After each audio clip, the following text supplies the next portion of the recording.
Bismillahirrahmanirrahim. Assalamualaikum warahmatullahi wabarakatuh. Innal hamdalillahi nahmaduhu wa nasta'inuhu wa nastaghfiruh wa na'udzu billahi min syururi anfusina wa sayyiati a'malina. May yahdihillahu fala mudhillalah wa may yudlilhu fala hadiyalah. Ashhadu an la ilaha illallah wahdahu la syarika lah wa ashhadu anna Muhammadan abduhu wa rasuluh. Ma'asyiral muslimin rahimani Allah wa iyyakum jami'an. Alhamdulillah, kita bersyukur kepada Allah Subhanahu wa taala di kesempatan siang hari ini kita masih diberikan kesehatan, taufik serta hidayahnya. Semoga amal ibadah kita Allah Subhanahu wa ta'ala menerimanya, dan semoga ilmu yang kita dapatkan bisa kita amalkan sebagai bekal untuk menghadap kepada Allahu Rabbul Alamin. Kemudian salawat dan salam kita sampaikan kepada Nabiullah Nabi Muhammad sallallahu alaihi wasallam beserta keluarganya, para sahabatnya, dan umatnya sampai hari kiamat nanti. Jamaah rahimani Allah wa iyyakum jami'an. Sebagaimana telah kita sampaikan pada kesempatan hari ini, yaitu hari Jumat tanggal 6 Dzulqa'dah, kita akan mengkaji satu pembahasan tentang apa jamaah? Ada yang tahu? Temanya apa? Jalan tol masuk surga. Memang mau ke surga ada jalan tolnya Ustadznya, bukan itu pembahasan. Kalau kita misalnya jamaah, seorang yang melewati jalan tol, biasanya ada perbedaan-perbedaan dengan jalan yang bukan jalan tol. Betul jamaah? Apa diantaranya? Apa? Apa mas? Bayar, iya. Kalau sekarang ada apanya itu? Iya, etolnya. Jalannya juga, iya seringnya nggak macet. Mungkin walaupun ya terkadang ada macet, tapi apa? Seringnya nggak lancar. Nggak ada lampu merah, nggak ada pasar apa itu? Kalau pasar dadakan itu, iya pasar tiban. Jadi lancar, ya. Dan ternyata jamaah rahimani Allah wa iyyakum jami'an, Rasul sallallahu alaihi wasallam menyebutkan di dalam hadis yang diriwayatkan oleh Imam Al-Bukhari dan Muslim, di mana hari kiamat nanti ada orang-orang yang masuk surga tanpa adanya hisab, tanpa dihisab dan tanpa disiksa jamaah. Ibaratkan masuk surga lewat apa? Jalan tol. Ya. Ada orang yang masuk surga itu dengan dihisab dulu, dihitung amalan-amalannya, kebaikan-kebaikannya, dosa-dosanya. Kemudian setelah dihitung amalannya, dosa-dosanya, perbuatan baiknya, perbuatan buruknya, kemudian disiksa. Setelah disiksa, selesai dari dosa-dosa dia menjadikan siksa tersebut, dan selesai kemudian dia keluarkan, baru dimasukkan ke surga. Ada orang-orang yang masuk surga dihisab, yaitu dihitung amalan-amalan kebaikannya, amalan-amalan keburukannya, ternyata dosanya sedikit. Lebih banyak amal solehnya.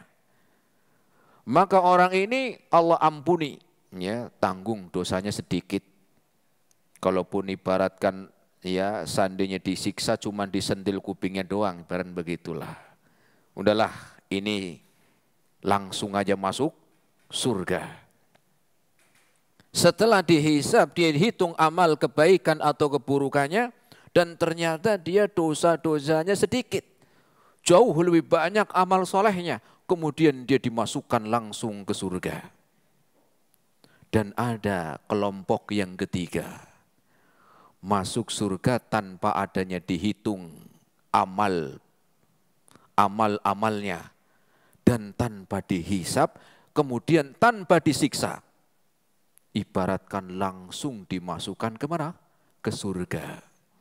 Jadi ada yang pertama dihitung amalannya, kemudian disiksa, baru yang ketiga dimasukkan ke surga. Yang kedua, dihitung amalannya, diampuni dosa-dosanya, langsung masuk surga tanpa disiksa. Dan yang ketiga ini tanpa dihitung, tanpa dihisap, dan tanpa disiksa, langsung masuk surga jemaah. Tapi tentunya ini enggak gampang. Tidak apa? Tidak gampang. Jenengan aja lewat jalan tol gitu kan, menggratis. Bayar jemaah. Ada syaratnya. Wong bawa kartu e-tol aja kalau pas lagi pulsanya habis. Beberapa bulan yang lalu saya tuh mau ngisi pengajian, kemudian dijemput sama teman. Karena buru-buru, Tat kita lewat tol, Tat. Siap, saya bilang. Sampai mau masuk jalan tol, teman ini ngeluarin e-tolnya, ditempelin kok nggak buka-buka. Waduh, diputer-puter, gosok-gosok, ya nggak buka juga ya mah. Yang belakang tit begitu.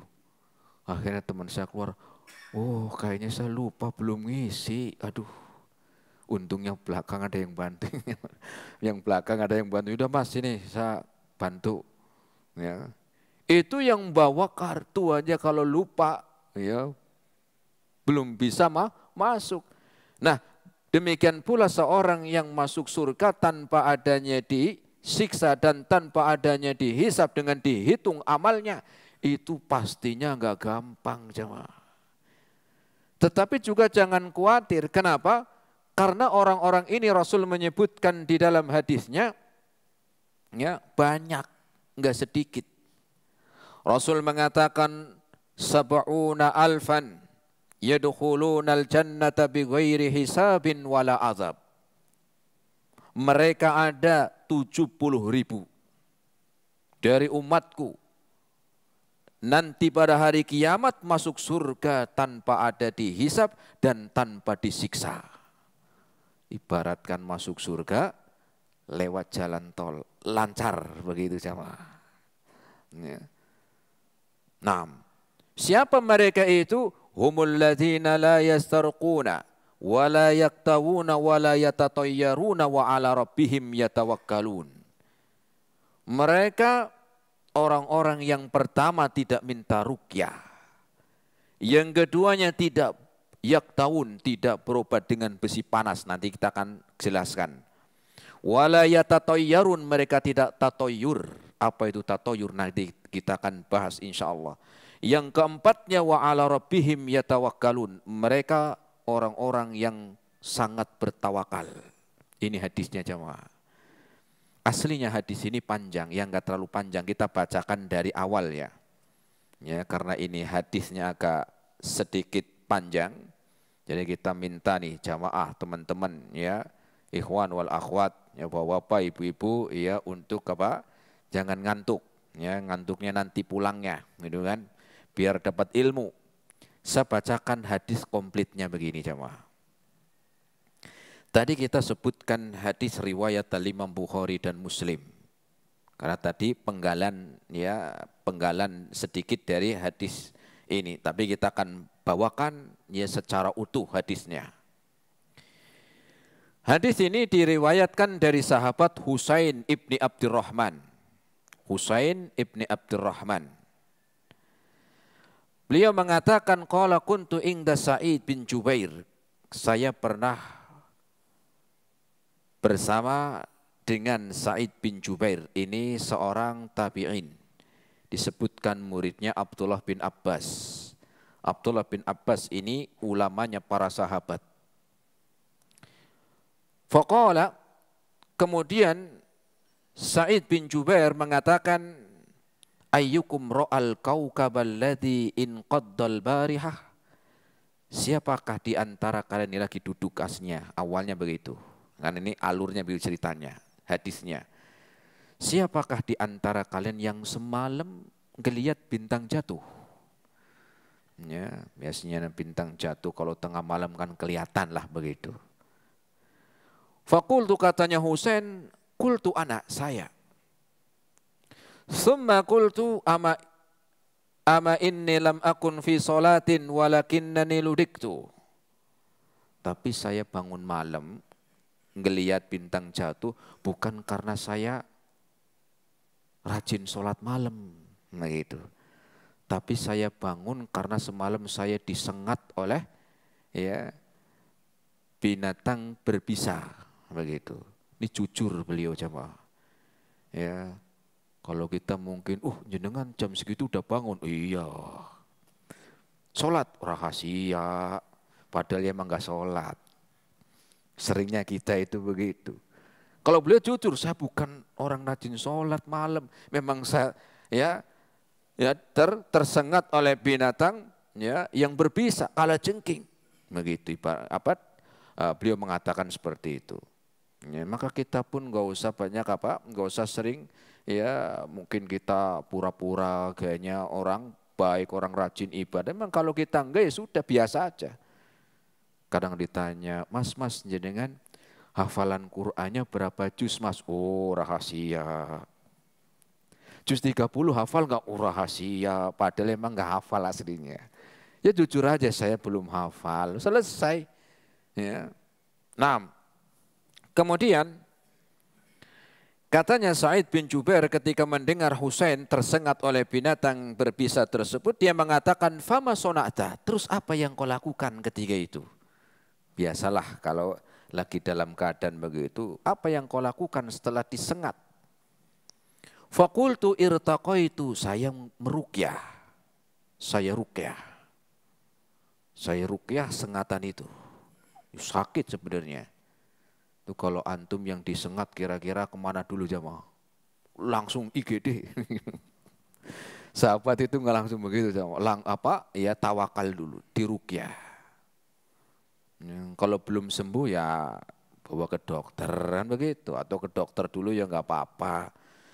Tetapi ini Husain ini sangat ya tawakal irtaqaitu, saya meruqyah, saya ruqyah sendiri gitu.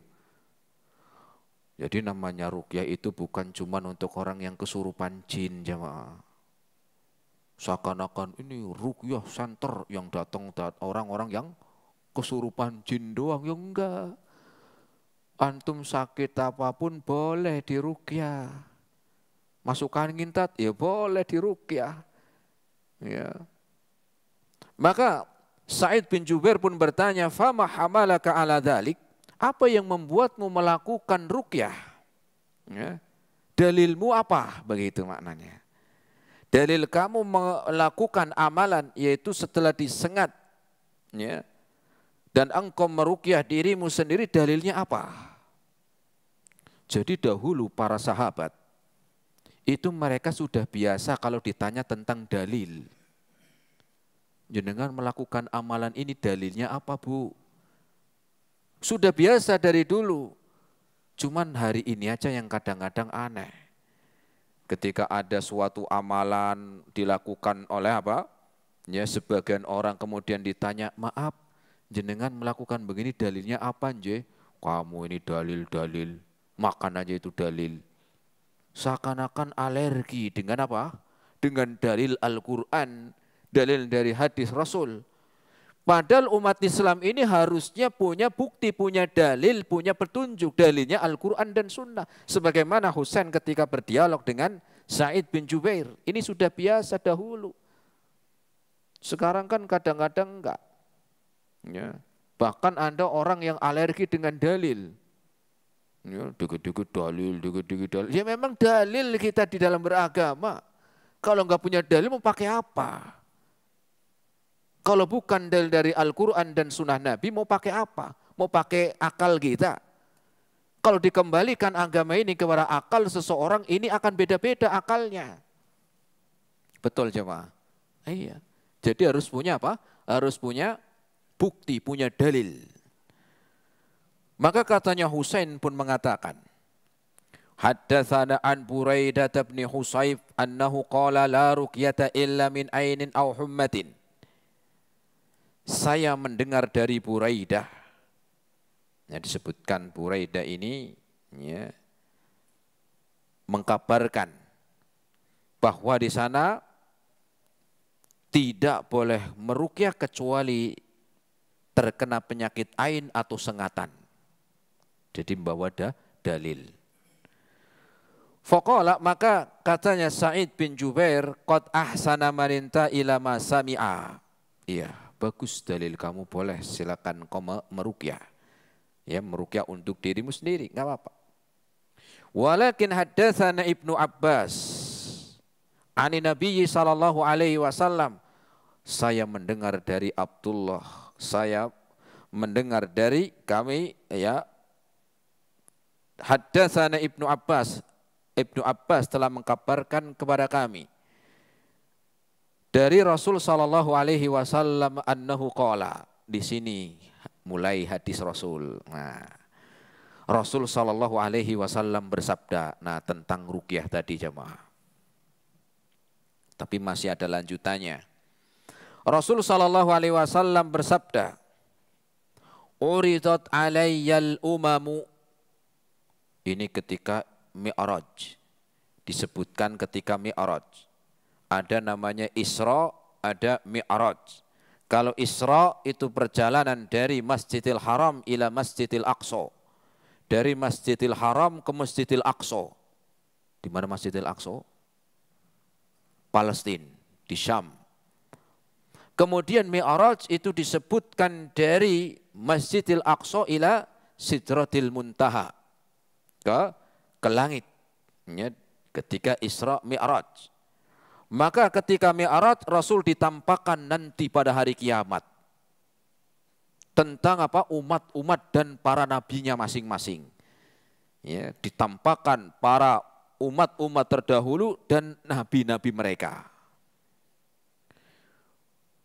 Maka Rasul mengatakan fara'aitun nabiyya wa ma'ahu rahtu. Saya melihat ada seorang nabi yang beriman, yang mengikuti, ya beriman kepada nabi tersebut cuman rahtu. Rahtu itu bilangan 3 sampai 9. Antara 3 sampai 9. Berarti sedikit apa banyak? Sangat sedikit. Bayangkan nabi jemaah yang beriman cuman ukuran 3 sampai 9. Ya. Itu nabi. Wan nabiyya wa ma'ahu rajulu wa rajulani. Dan saya melihat ada seorang nabi yang pengikutnya cuman 1 orang. Cuman 1 orang. Berarti mungkin disebutkan berarti keluarganya aja enggak beriman. Pernah kita singgung di dalam kajian sebelumnya seperti Nabi Nuh. Anaknya, istrinya, tetangganya sekalipun ya, itu enggak pada beriman jemaah. Tapi beberapa orang itu. Tapi keluarganya mereka apa? Tidak beriman. Maka Rasul ditampakkan di hari kiamat nanti ada seorang Nabi yang pengikutnya cuma 3. Ada yang cuma 1. Ada yang cuma 1. Ya. Wan nabiyya wa laisa ma'ahu ahad. Dan ada seorang nabi yang enggak punya pengikut, enggak ada yang beriman. Berarti keluarganya semuanya aja enggak beriman. Anaknya, istrinya, tetangganya, ponakannya, simbahnya, buyutnya wis enggak beriman intinya. Sendirian datang menghadap Allah. Dan ini bukan berarti seorang nabi ini gagal dalam berdakwah, enggak. Seluruh para nabi itu mereka di dalam berdakwah sukses. Tapi kan enggak ada pengikutnya, Tat. Karena sukses di dalam berdakwah itu bukan dilihat dari pengikutnya. Sukses di dalam berdakwah itu bukan dilihat dari jamaahnya. Kalau jamaahnya rame ribuan orang, jutaan orang, dai 1.000.000 umat. Dai 1.000 umat. Kalau yang ngaji cuma 10 orang, dai 10 orang. Enggak ada. Kenapa? Karena ukuran sukses di dalam berdakwah bukan dilihat dari jamaahnya. Kalau jamaahnya rame, masjidnya nggak muat, ini rame mantep nih pengajiannya, yang hadir ribuan. Ketika ada pengajian yang hadir cuma 5 orang, itu mas sepi, kayaknya nggak enak itu ustadznya. Ukuran dakwah itu bukan dilihat dari jamaahnya, apalagi ukurannya enak atau nggak enak.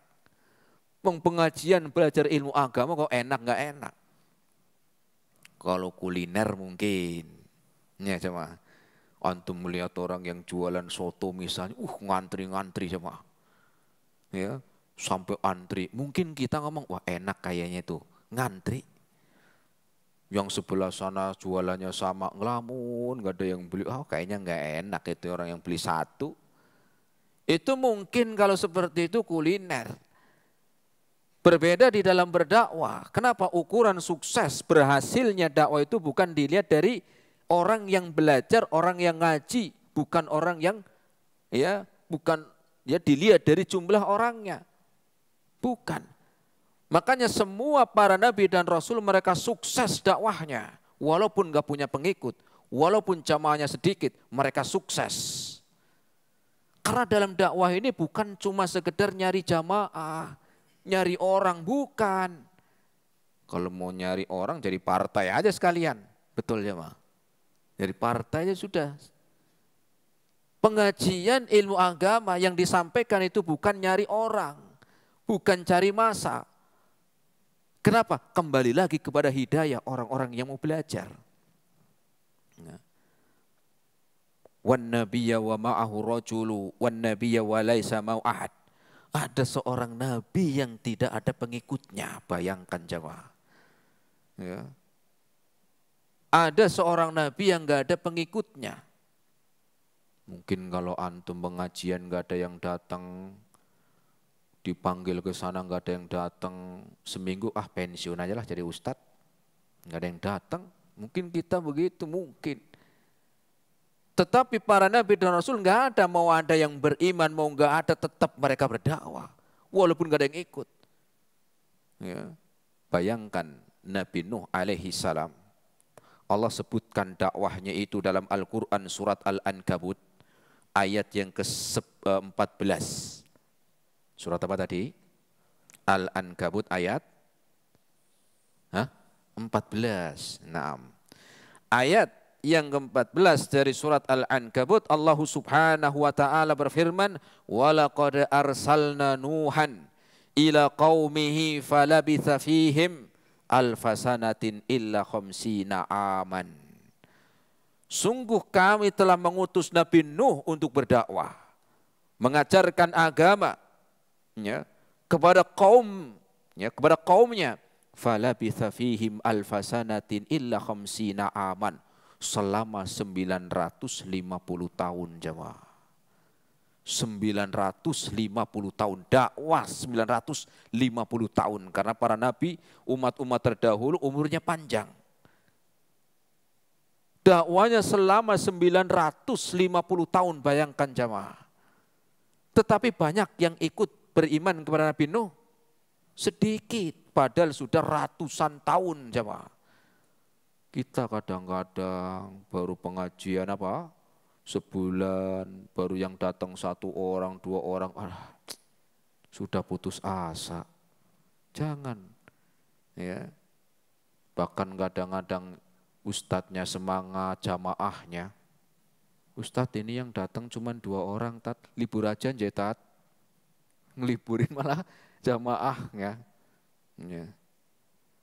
Padahal kita di dalam belajar ilmu agama, bukan mencari jumlah jemaah, bukan mencari jumlah, tetapi sukses di dalam berdakwah itu apa yang disampaikan, dasar apa yang disampaikan di dalam agama, bukan dilihat dari banyaknya yang mengikuti, bukan. Bahkan disebutkan dalam surat Nuh, Allah subhanahu wa ta'ala berfirman, Qala Rabbi inni da'autu qawmi layla wa naharu. Nabi Nuh alaihi salam mengadu kepada Allah subhanahu wa ta'ala. sudah berdakwah 950 tahun. Ya, ya Allah, aku telah berdakwah, aku sudah berdakwah sekian lama, 950 tahun, laila wa naharu, siang malam jemaah, siang malam. Ya, enggak cuman setiap hari Jumat siang doang, enggak. Tapi setiap hari siang malam ratusan tahun. Ya. Tsumma inni da'autuhum jiharo. Aku mengajak umatku dengan terang-terangan. Terang-terangan. Enggak ada sembunyi-sembunyi. Seperti ini terang-terangan. Ya. Direkam, dihadiri jamaah. Ya. Disebar luaskan. Ini terang-terangan. Bukan apa? Bukan sembunyi-sembunyi. Karena ada orang pengajian sembunyi-sembunyi. Matanya ditutup, diikat. Diajak muter-muter dulu. Sampai udah puyeng baru dikeluarin, pengajiannya gelap-gelapan. Ya, ada begitu. Padahal di dalam Islam ini berdakwah jiharo terang-terangan. Silakan. Ya, untuk disebar luaskan. Ya. Summa inni a'lantu lahum wa asrartu lahum israra. Ya, aku pun dengan terang-terangan, dengan cara apa? Mengiklankan kepada mereka, ya, bahkan gak cuma bukan cuma dengan terang-terangan, tetapi juga aku mengajak mereka dengan cara pribadi diajak ketuk rumahnya, datengin, digandeng, ya. Tapi itulah ya Nabi Nuh alaihi salam, walaupun ya sedikit yang beriman kepada beliau telah sukses mengemban amanah dakwah, walaupun tidak banyak yang beriman. Bahkan Rasul mengatakan ada seorang nabi yang enggak ada pengikutnya, alias tidak ada yang beriman kepada dia. Kemudian kita lanjutkan hadisnya jemaah. Idrufi'a li sawadun 'azimun fadhanantu annahum ummati. Saya pun, kata Rasul, ketika itu ditampakkan jumlah yang sangat besar dari umat. Ada ngelihat manusia jumlahnya sangat besar. Kemudian menghitam, kalau orang kelihatan dari jauh, orangnya banyak kan kelihatan hitam-hitam begitu, kelihatan dari jauh. Kemudian saya menyangka bahwa mereka ini umat yang banyak itu adalah umat saya, kata Rasul. Rasul mengira umat yang banyak ini umatnya Nabi Muhammad. Ya. Faqila li, maka dikabarkan kepadaku, dikatakan kepadaku, hadza Musa wa qaumuh. Bukan ya Muhammad, mereka itu umatnya Nabi Musa. Mereka itu umatnya Nabi Musa. Ini menunjukkan umat paling banyak setelah Rasul Muhammad SAW itu adalah Nabi Musa jemaah. Nabi Musa memiliki umat yang sangat banyak. Nomor 2 setelah Nabi kita. Ya. Kemudian dikabarkan,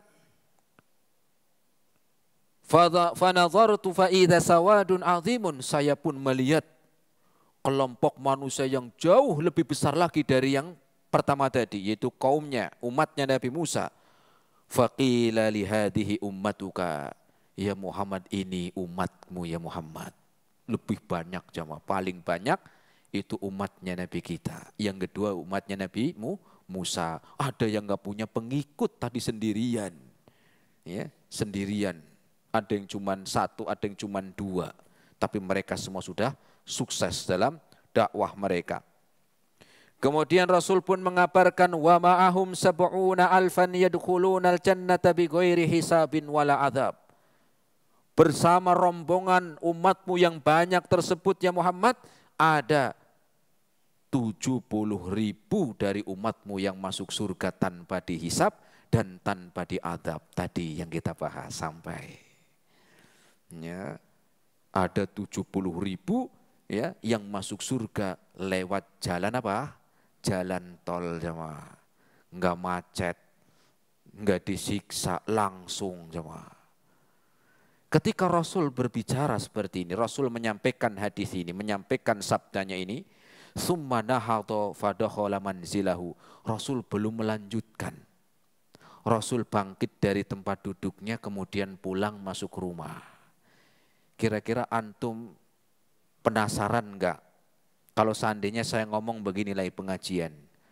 Ada dari umatnya Rasul 70.000 yang masuk surga tanpa disiksa, tanpa dihisab di hari kiamat.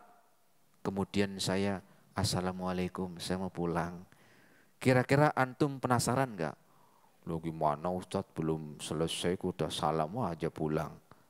Penasaran. Ternyata Rasul ketika ngomong gini apa? Bangkit dari tempat duduknya, pulang masuk rumah jemaah. Kira-kira para sahabat ketika itu penasaran enggak? Penasaran siapa ya mereka? Ya, hebat benar ini. 70.000 dalam riwayat Imam Ahmad ada tambahannya. 70.000 lagi. Ya. Jadi apa? Mereka pun penasaran siapa mereka ini. Ya. Masuk surga lewat tiket khusus. Ya, begitu ibaratkanlah. Ya. Maka para sahabat pun mengatakan, fakhadun nasu fi ulaika, mereka pun saling bertanya-tanya siapa ya kira-kira mereka ini.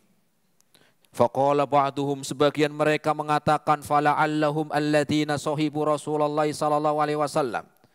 Itu kayaknya mereka sahabat-sahabatnya Rasul, termasuk ya kita, katanya para sahabat. Kita kan hidup pada zaman beliau nih. Ngelihat sekarang hidup sezaman jadi tetangganya malah gitu. Faqala ba'duhum, sebagian teman-temannya itu mengatakan fala'allahumul ladina wulidu fil Islam. Enggak, 70.000 itu yang masuk surga seperti itu bukan para sahabat Rasul. Itu paling orang-orang yang terlahir orang tuanya muslim. Kamu kan dulu musyrik, masuk Islam. Kita dulu kan orang apa? Orang jahiliyah, sekarang udah masuk Islam. Kayaknya mereka itu yang terlahir orang tuanya sudah muslim. Sehingga mereka punya keutamaan tuh masuk surga tanpa dihisab dan tanpa diadab. Ya. Maka sebagian lagi mengatakan falam yusyriku billahi syai'a. Enggak, paling mereka bukan orang yang terakhir, ya terlahir dalam keadaan Islam atau bukan para sahabat, belum. Itu kayaknya mungkin orang-orang yang enggak berbuat syirik itu. Intinya mereka pun saling apa? Saling menyampaikan penasaran siapa orang-orang ini. Ya. Ketika mereka lagi diskusi penasaran orang-orang ini, Rasul datang lagi.